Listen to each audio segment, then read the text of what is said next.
and gentlemen, this is Amit Vats, your host for RE Master Talks, a series of candid interviews with industry stalwarts from RE and clean energy. Today, we have with us Mr. Hongbin Fang, Director Marketing for LONGi Hydrogen. A very warm welcome, Mr. Fang, to RE Master Talks. Thank you, Amit. Yeah, it is our pleasure to be here to interact with the India market and the players in the marketplace. Pleasure to have you, Mr. Fang. Mr. Fang, since you've been heading the marketing division for LONGi for hydrogen, I would want to come to a clear, straight question. Why are we all going for green hydrogen? Okay, I think in the last couple of years, net zero, right, by the mid of century has become a global consensus, right? In order to, to minimize, to reduce carbon emissions, there are a few clear directions, including like improve energy efficiency, reduce and then maximize electrification, and then also deploy as much renewable as possible, right? But in order to reach net zero, that's not sufficient because there are a few applications that's just very hard to abate. We need to have a green molecule to help to abate those applications. For example, some industry process, including ammonia production, right, which is going to be used for fertilizer, and also steel and cement making, and petroleum refinery. Those all require a very hard to abate and to reduce the carbon emissions. So we have to introduce a green molecule here as a good, hydrogen is a good candidate. Basically here, hydrogen not only work as a energy source for those processes, but also work as a feedstock, participate in the chemical reactions and process. And so that's why the green hydrogen uses renewable electricity to dissociate water to generate hydrogen. Throughout the process, there's no carbon emission. Great, thank you, thank you. But why exactly there's so much of a push towards green hydrogen now? This really actually is enabled by the dramatic reduction in the last 10, 15 years on the renewable energies. Basically, to create to make green hydrogen through water electrolysis process, about 60 to 80% of the total cost is due to the electricity use, right? And so it requires the low cost and renewable electricity to make this green hydrogen process to be economical, to be cost competitive versus conventional gray hydrogen or even blue hydrogen. So renewable energy cost has come down dramatically in the last 10 to 15 years. Nowadays, and the renewables, the wind and solar in many parts of the world has become the lowest cost of electricity, which actually help enable the adoption of green hydrogen. Another aspect is, in order to reach net zero by mid of a century, depends on the pathway, the history. Actually, that demands us to take actions now to accelerate the decarbonization process instead of doing the later, because that pathway, that history to reach net zero and going to determine the magnitude of the global warming. If we keep the current trend, right, we're going to exceed the 1.5 degree global warming by 2028. We're going to exceed the 2 degree global warming by 2044. So we have to accelerate that decarbonization process in order to minimize the global warming. That's why we need to take actions now rather than, in the future. Right, right. So I know climate change is the biggest threat these days, and we need to have these technologies coming up. So what are the main applications for green hydrogen, Mr. Fang?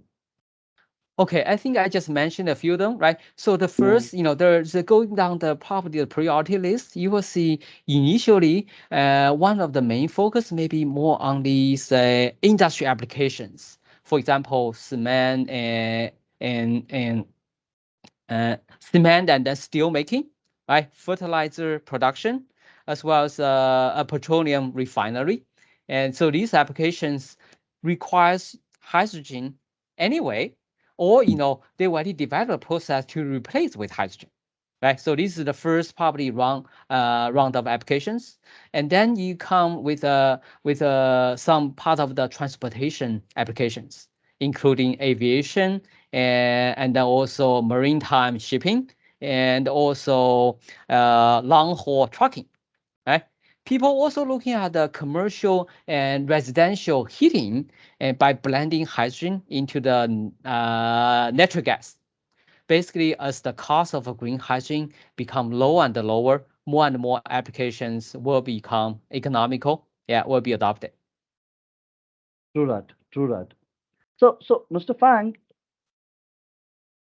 what are different technologies available for making green hydrogen, and why alkaline electrolysis is promising technology to enable green hydrogen adoption?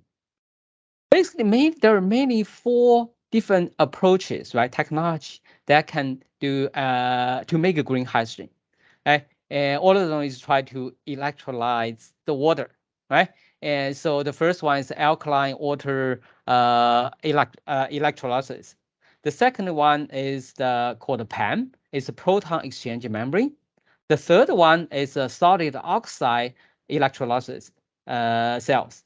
The fourth one is the anion AEM. It's called anion exchange membranes.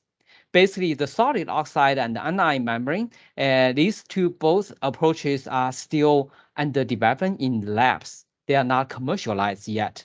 But both alkaline and PAM have a commercial product in the marketplace. Compared to these two, alkaline offers some advantage, right? Basically, this is more mature and demonstrate requires much lower, significantly lower capex investment. It is also renewable energy electricity source compatible with a fast response time. And so it's a safe and reliable. So overall, it demonstrates lower levelized cost of hydrogen. So we have to, the alkaline electrolysis is a promising technology can enable green hydrogen adoption.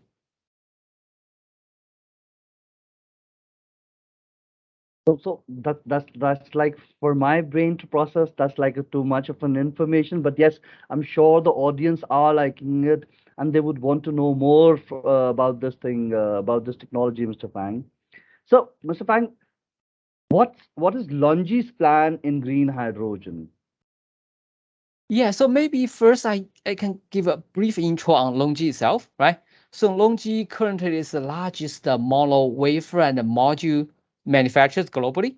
Last year in 2021, we shipped more than 70 gigawatt of mono wafers, and about 40% of the global market share, right?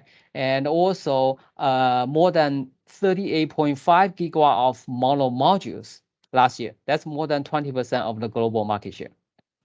LONGi is also a technology leader in the PV industry.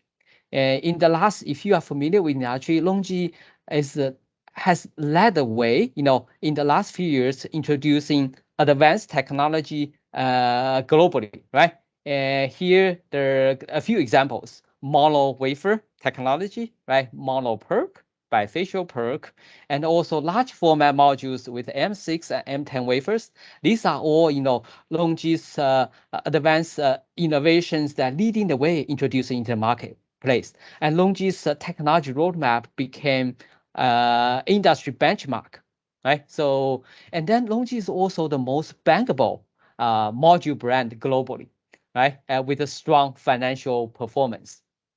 LONGi is the only AAA rated and module manufacturer in the PV Tech uh, bankability rating since the beginning of 2020.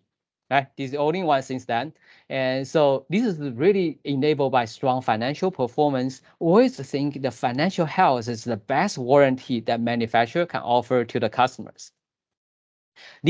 All this is achieved by consistent investment in the R&D. That's really the enabler. we invest 5 to 7% of revenue into the R&D consistently through our history, right? Which enable LONGi to develop a product with a leading performance but a lower cost, which in turn help us to deliver strong financial performance, right? So this is the whole story coming together. And looking beyond PV, we also realize that green hydrogen is a must step to enable net zero, right? So back in starting from 2018, LONGi started exploring into green hydrogen business with strategic partners. And with a few years of study and also preparation, finally last year, March, right, we launched the green hydrogen business, focusing on alkaline electrolyzer development and the deployment.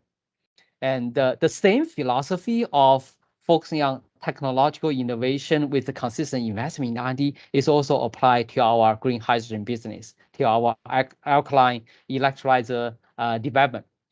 Right. So basically, our alkaline electrolyzer is a design, is a built to be safe and reliable with more than 200,000 hours of lifetime, and also with industry leading energy consumption of less than 4.5 kilowatt hour per cubic meter of hydrogen. Right. It is also renewable energy electricity source compatible with a fast response time. So we have since our beginning of last year, right? We have made solid progress on green hydrogen business. Basically, the first equipment rolled off the production line within 6 months of our company, right? Basically by October of last year. And also first commercial shipment is also delivered April of this year. And very recently, about 2 or 3 months ago, we were awarded by Standard and to supply alkaline electrolyzer for their 300 megawatt PV plus green hydrogen project, right, in China. So which going to be come online mid of next year. So LONGi has established, overall well-established alkaline electrolyzer production capacity 1.5 gigawatts by the end of this year, and 2.5 by the end of next year, and also reach 5 to 10 gigawatt by 2025. Right. So we have made tremendous progress. And we are hopeful with the advancement on the technology and the improvement on the performance and the reducing on the cost, we will see this green hydrogen adoption will accelerate in the next few years. And we are very hopeful, right? We have seen that lots of market momentum and strong demand for our electrolyzer product globally, in China, in Europe, Middle East, India, Australia, US, and also LATAM, right? We have seen a lot of demand. We hope to work together with our customers, with our partners, right, throughout the industry, both upstream and downstream, and to enable the wide adoption of green hydrogen and alkaline electrolyzer globally.